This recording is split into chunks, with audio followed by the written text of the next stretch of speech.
Relentless efforts by former President Donald Trump and his true believers in politics and the media have convinced millions of Americans that Joe Biden is a fraudulent president who seized power in a stolen election. This deep-seated suspicion of last November's vote, which threatens to corrode the foundation of U.S. democracy, mirrors the message adopted by the ex-president months before he clearly lost a free and fair election to Biden. It has immediate political implications. The lie that the last election was a fix is already shaping the terrain in which candidates, especially Republicans, are running in midterm elections in 2022.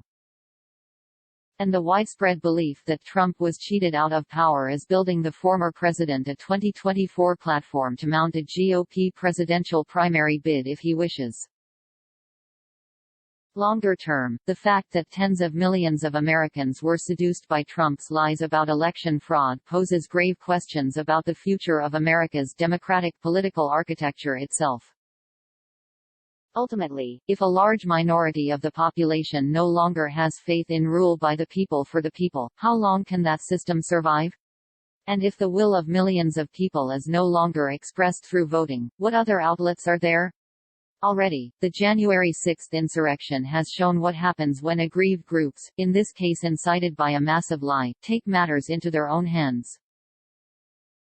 Trump's great success in creating his own version of a new truth about the election and his still magnetic talent for spinning myths into which his supporters can buy is revealed in a new CNN poll released Wednesday.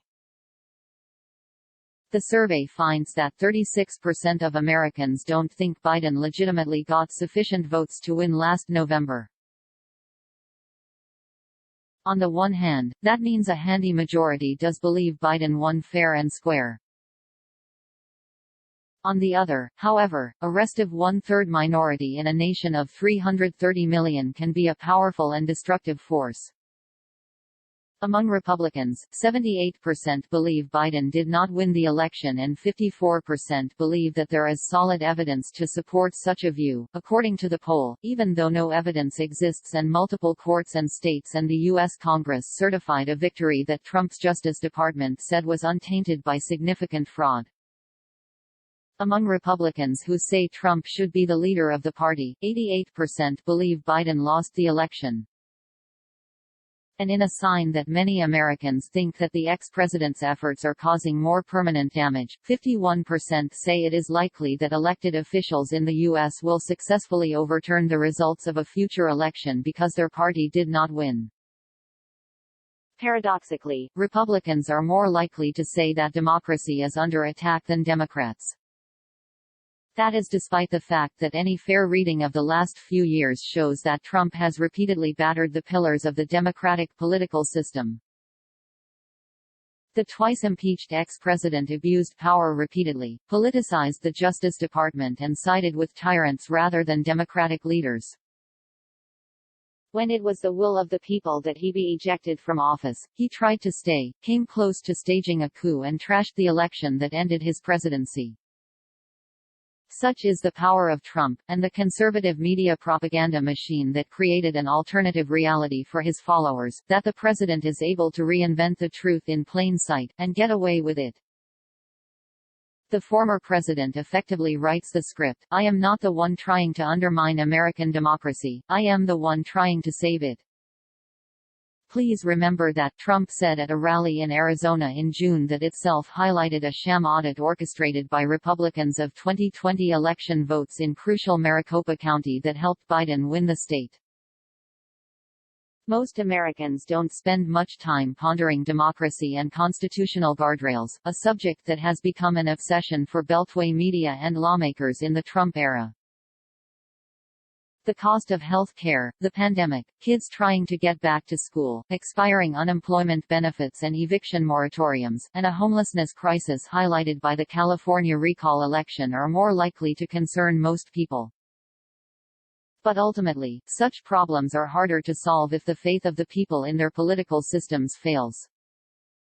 And the daily erosion of democratic standards, thanks to Trump's lies and the actions of his Republican enablers on Capitol Hill, can reach critical mass over time. The experiences of other nations, in Eastern Europe, for instance, that have seen democracy tarnished is that incremental damage adds up, and it becomes obvious only at a point when it is impossible to reverse. California Governor Gavin Newsom, fresh off his defeat of the recall effort that critics saw as the epitome of an undemocratic exercise, reflected on how political freedoms need to be protected from the likes of Trump, who had said the California election was rigged before the returns had even come in.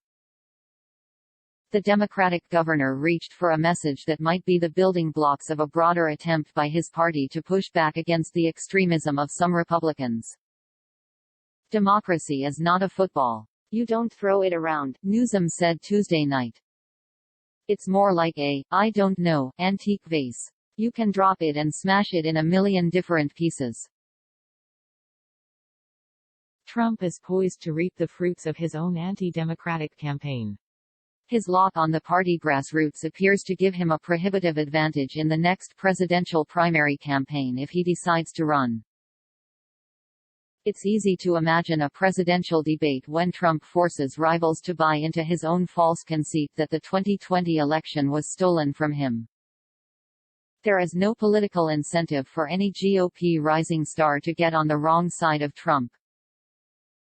Some, like the third-ranking Republican in the House, Representative Elise Stefanik of New York, have already made the choice between the truth and their own skyrocketing careers, which can prosper in Trump's shadow. Republicans who have challenged the ex-president and pointed out the reality of his authoritarian impulses, however, like ex-Sen. Jeff Flake of Arizona or Wyoming's Representative Liz Cheney, whom Stefanik ousted as conference chair, find that their political prospects darken. The next presidential election is 3 years away and the political winds can change. And it's possible that GOP voters will tire of Trump's antics and seek a fresh face. Perhaps Trump's increasingly extreme position on election fraud would be counterproductive in a national election, and create more momentum against him than it currently gives him in his own party. Some anti-Trump Republicans, like Representative Adam Kinzinger of Illinois, believe it happened already. I don't know the answer besides come out and keep saying, ladies and gentlemen, you know, Donald Trump lost, not because the election was stolen, but because he ran an election focused on firing up only the most extreme element of the Republican Party and he turned off swing voters that typically used to vote Republican, Kinzinger said on CNN's New Day on Thursday. But there can be little doubt that the former president's assaults on democracy are helping to keep him politically relevant, and his capacity to create a false narrative in which he won is a tangible sign of his power.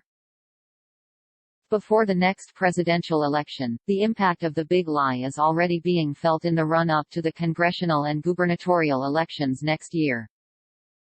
Many of those races will be fought under conditions set by new voting laws passed by conservative legislatures that often discriminate against minority voters and are inspired by Trump's big lie. If the California recall election is any guide, Trump acolytes will go into the midterms warning that any Democratic victories, especially where mail-in voting is heavily used, will be fraudulent even though Republicans are predicted to do well.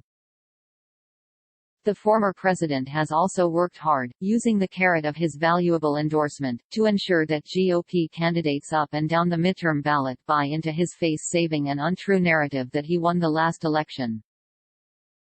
He has, for instance, endorsed Alabama's Representative Mo Brooks, who is running for Senate and was a speaker at the infamous January 6 rally in Washington that incited the U.S. Capitol insurrection. Last week, the former president endorsed Michigan State Representative Steve Carra, who is mounting a primary challenge to Rep. Fred Upton, one of 10 House Republicans who voted to impeach Trump over the mob attack on Congress earlier this year. In another of his many endorsements countrywide, Trump this week backed Kristina Karamo, a Republican running for Secretary of State in the Wolverine state, praising her as strong on crime, including the massive crime of election fraud. It was a move that underscored how, alongside the ideological gulfs between Republicans and Democrats, there is a new divide, between political hopefuls who support democracy and those prepared to deny it. It is a new dimension in American politics that has shocked many people who have been involved in it for years, and it is drawing grim historical analogies.